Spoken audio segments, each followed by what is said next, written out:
The Blue Rose Manuscript, by Francis Rosenfeld. Roots, branches, and offshoots. Derivative. An expression representing the rate of change of a function with respect to an independent variable. Some phenomena are not about themselves. They take you one level, one dimension down into the substance of things. They are measurements of change, gauges of the inner workings of the world, consequences of movement. Every atom in existence is a player in a giant set of games of variability.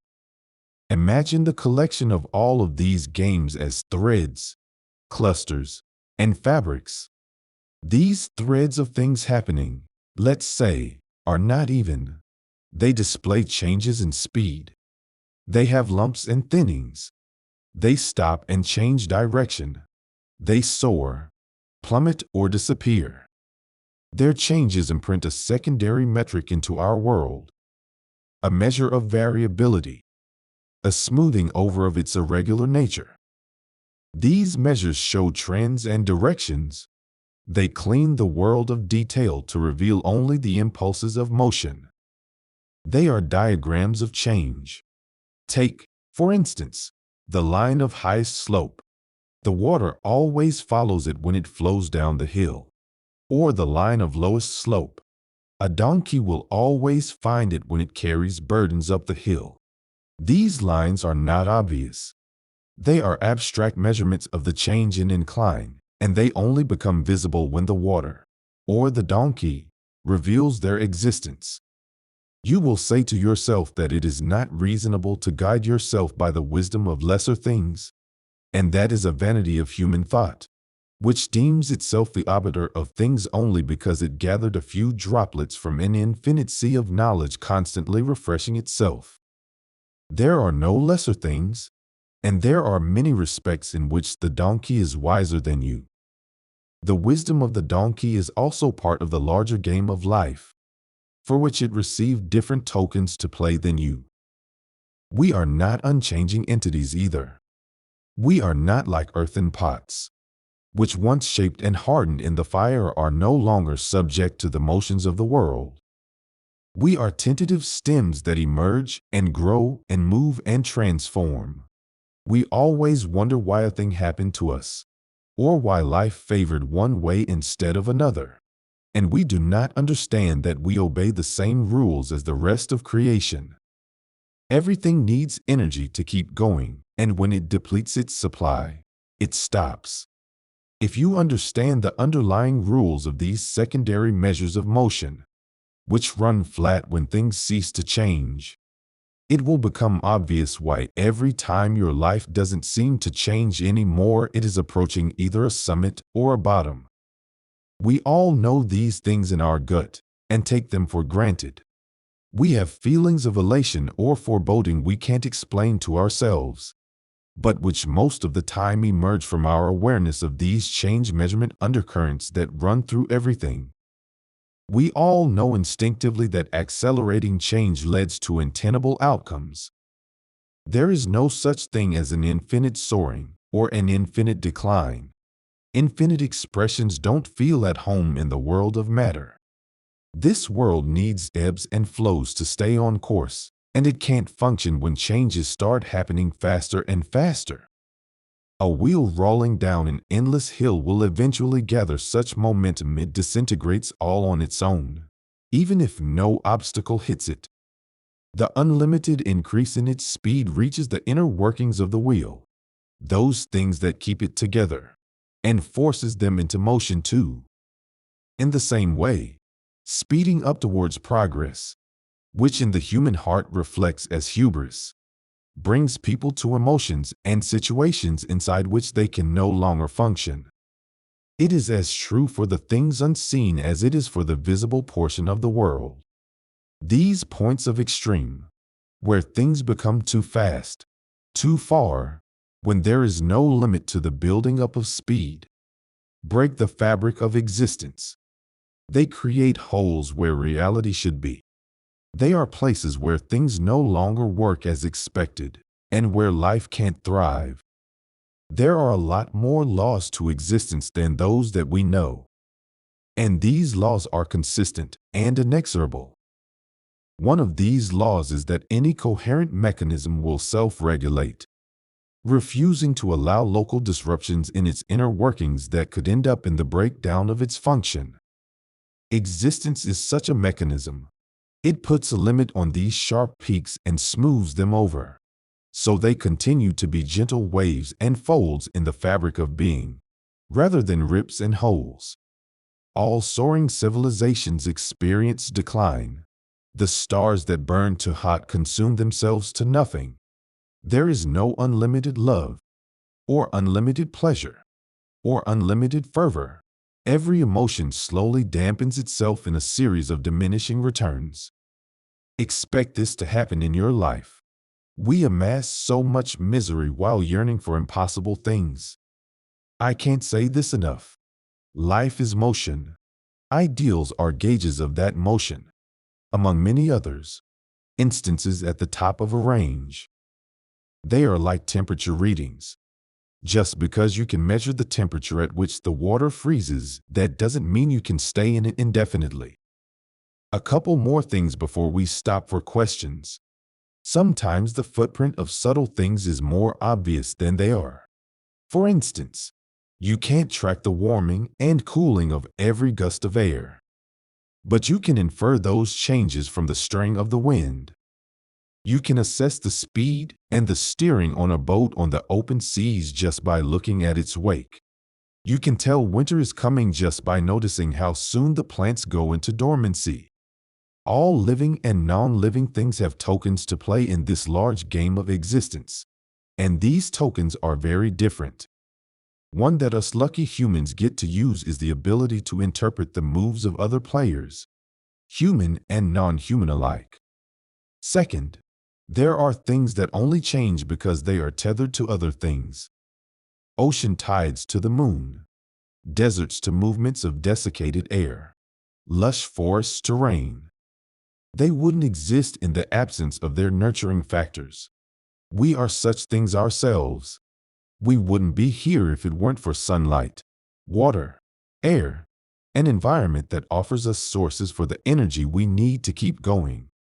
We are consequences, corollaries of the rules of a larger game, which involves celestial bodies, forces, and fields independent of our understanding, and which have been in place long before we came to be, and longer still before our eyes were open to their workings. It is a good way for us to stay humble and not presume ourselves to be the wake that moves the ship. This portion of the manuscript, together with several others, was sent to an independent agency for authentication, because the instruments we had turned out inconclusive results. This imposed a 1-year break in our research, time we endeavored not to waste by immersing ourselves in a thorough study of the rest of the documents. Our efforts were not in vain. We discovered alternate interpretations for the remaining text which wouldn't have occurred to us did we have to allocate time to the unavailable portion of the manuscript. These interpretations become obvious once gleaned, and they make us wonder whether there might be other things we missed because of a superficial reading of the work. Questions. How is the knowledge of the variable speed of change useful? It always pays to notice when things speed up or slow down, especially if that happens over a stretch of time, because they point to a peak or a trough. This is true in fields you wouldn't normally consider, like fortune, favor, inspiration, stamina. It is also a good thing to know that, short of death, your circumstances won't evolve towards an infinite outcome in either direction. You can track these changes in yourself and in your surroundings, and both circumstances yield useful information. Another use for this second metric, which is often more obvious than the truths it derives from, is to help you understand phenomena that seem to have no rhyme or reason associated with them because the rules of the game they are part of are outside your reach. For instance, you can trace the movements of the things unseen through this, our lower reality, by the traces and the footprints they leave behind. Sometimes we can't see things in their higher dimension, but we can see the changes in their motion, which, as I said, are always one level, one dimension down. Let's say you can only see things that live inside the piece of paper in front of you. If I place this goblet on the paper, you will see a circle. If I could press it through the paper, you would see the circle's circumference change with time. Now, there is no such thing on your piece of paper as a circle with variable circumference. You can never see the goblet because you don't have the senses with which you can interpret it. But you can interpret the varying lengths of the circle radius by representing them differently, and suddenly you get an elevation of the goblet. A clear picture of an object that cannot exist inside your world, just by tracking the changes in its footprint. Can I give you examples of such things? Sure. Take this lens and let sunlight run through it. A ray of light comes in and a rainbow comes out. You didn't know that light and rainbows were the same thing. Because you couldn't? Possibly. You can never see light as a rainbow without the instrument that bends it so much it makes its strands unravel. Also, this bending only happens when you hold the crystal at specific angles.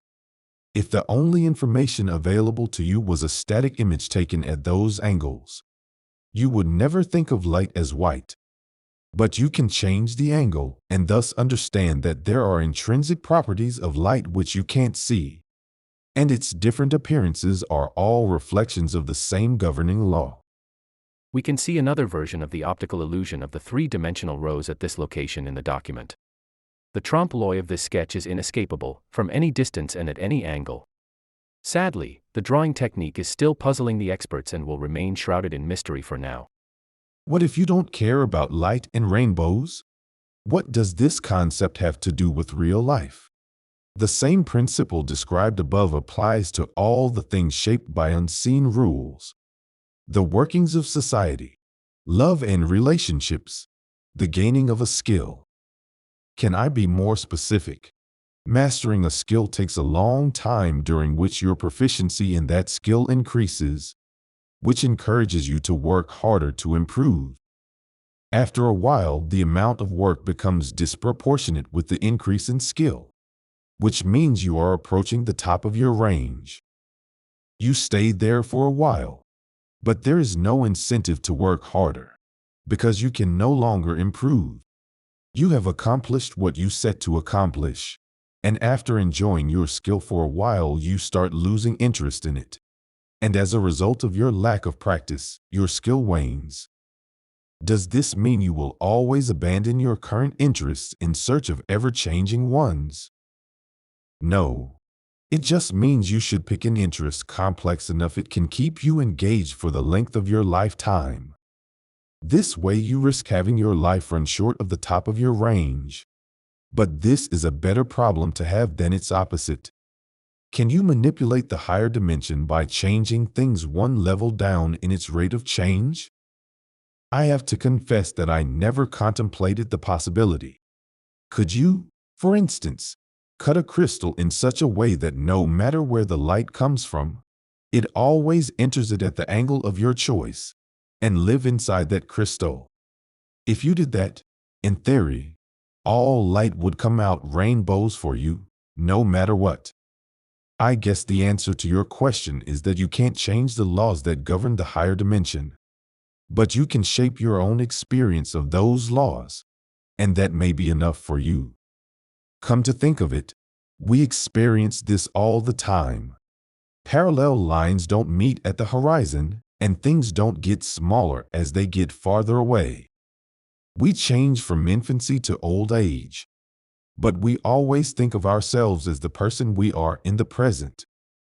We pay no attention to the movements of things that happen inside time frames significantly different from our lives, the shaping of mountains, the movements of plants, the intricacy of a raindrop. We all live in a reality warped by our senses and the speed of our life, one that eliminates the details we can't use. This page ends with a series of symbols, which seem to be components of a language, but which match none of the writing conventions we have encountered so far. They are combinations of only two elements, a circle and a line. It was beyond our ability to interpret the meaning of the script. We can't tell whether the pictographs represent words or phrases, and there aren't enough symbols in the sample to yield any discernible patterns.